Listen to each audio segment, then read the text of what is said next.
I want to begin with a point that you made in the panel discussion that you moderated, because you talked about how Canada and Australia may have similarities, but Saskatchewan and Australia have many similarities as well. Can you talk about that?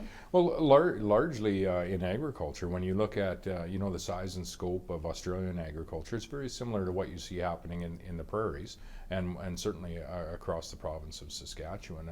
Other similarities as well outside of the agricultural field would be in the mining sector. We see many of the products that are being mined and the companies that are operating in Australia and in Saskatchewan are also are operating back and forth. And so the similarities are great.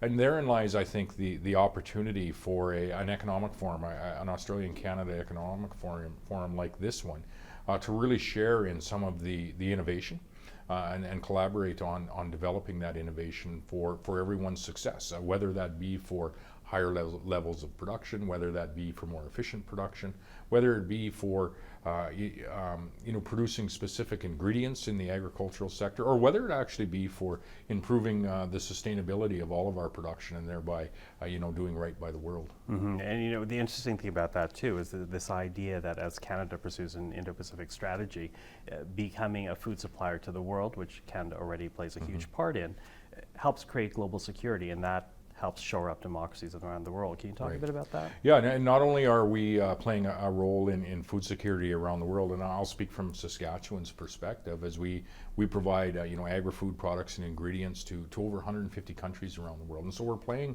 our part in providing that nutrition, providing that food security to our fellow global citizens. But we're also working in the supply chain of agricultural production globally as well. Potash fertilizer, for example, comes. Saskatchewan is the largest exporter worldwide, exporting area of potash fertilizer. All Canadian potash comes from the province of Saskatchewan. But I would say, what we're doing in providing agri-food products, what we're doing in providing potash fertilizer from our province, can also happen in collaborating in that innovation area.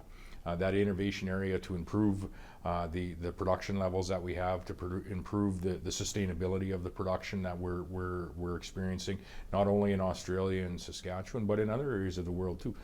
And that's happening. One of the most monumental moves that I've seen in moisture conservation, enhancing production, and ultimately carbon sequestration has been the introduction of zero-till agriculture in Saskatchewan. We have 6 or 7 companies now that are manufacturing those drills and making them available not only to Saskatchewan producers, but to producers throughout the Midwest US and around the world. And many of those companies are selling that technology and those units in Australia. I was in India this last year, and there was sales of Saskatchewan-built air drills landing in India now as well. And so that's an example of not only are we sharing agri-food products, nutrients to advance our food security around the world, not only are we sharing the building blocks of agricultural production, but now we're sharing the research and innovation, which I think really opens up a whole new opportunity and a credit to the Australian-Canadian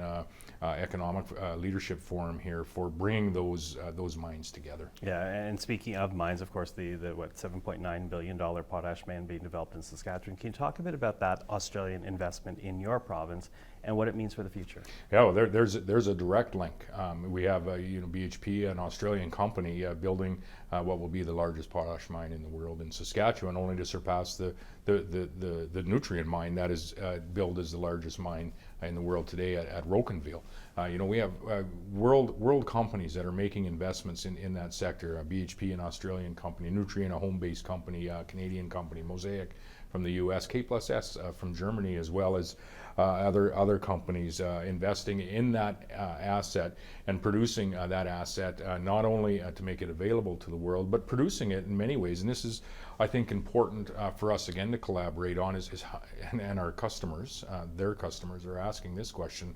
Not only what are you producing, and not only at what price, but how are you producing it? And so whether it's food or whether it's fertilizer, the question is the same from our global customers. And in this case, what we see is every time there's another mine that comes on production in Saskatchewan, that not only is it adding to the potash being made available to the world, but they're becoming more sustainable. We had $20 billion invested in existing production over the course of the last decade. Some of that was to produce more potash. Some of that was to make sure that the potash that we're producing is sustainable as it can possibly be. And we have done some measurements around this, and we're happy to say in Saskatchewan, the potash that's produced has about half the carbon content on a per ton basis than our competitors around the world. And so in our province, not only are we proud of what we produce, but we're proud of how we produce it. Mm-hmm. So what do you hope comes out of this forum, this leadership forum, this meeting of corporate leaders, of government leaders from really both sides of the ocean? What do you hope comes out of it? What message do you hope Ottawa takes out of it that they might help this relationship? Well, I think what I would like to see come out of it, and it's already happening in many cases, but to go further down the road together, I think is just that collaboration at the research point, at the actual development point of research technologies, and then ultimately with the broad-based adoption of market-based technology, market-based opportunities that are there. We've seen that happen with zero-till technology. We're seeing it happen as our panel discussed, in the sharing of crop genetics back and forth. Some of our crop protection products are being shared back and forth. But I think there's even more opportunities as we get into both of our Australia and Canada producing nutrients and ingredients as opposed to traditionally producing agri-food products, grains. Mm-hmm. I think that's really where we're going to have some opportunity into the future. So, what would I like?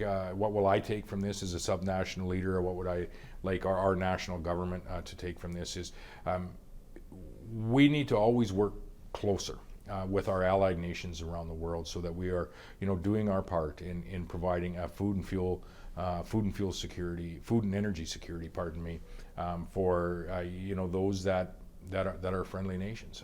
We do that for over 150 nations coming from the province of Saskatchewan, and we need to work closely on how we measure ultimately what we're doing, the regulatory environment that we are operating in, so that we are competitive on both sides of the pond, and ultimately working towards a more sustainable production, more sustainable supply for our fellow global citizens, and ultimately ensuring that we're producing the products that people need. Premier Scott Moe, thank you. Hey, thank you so much.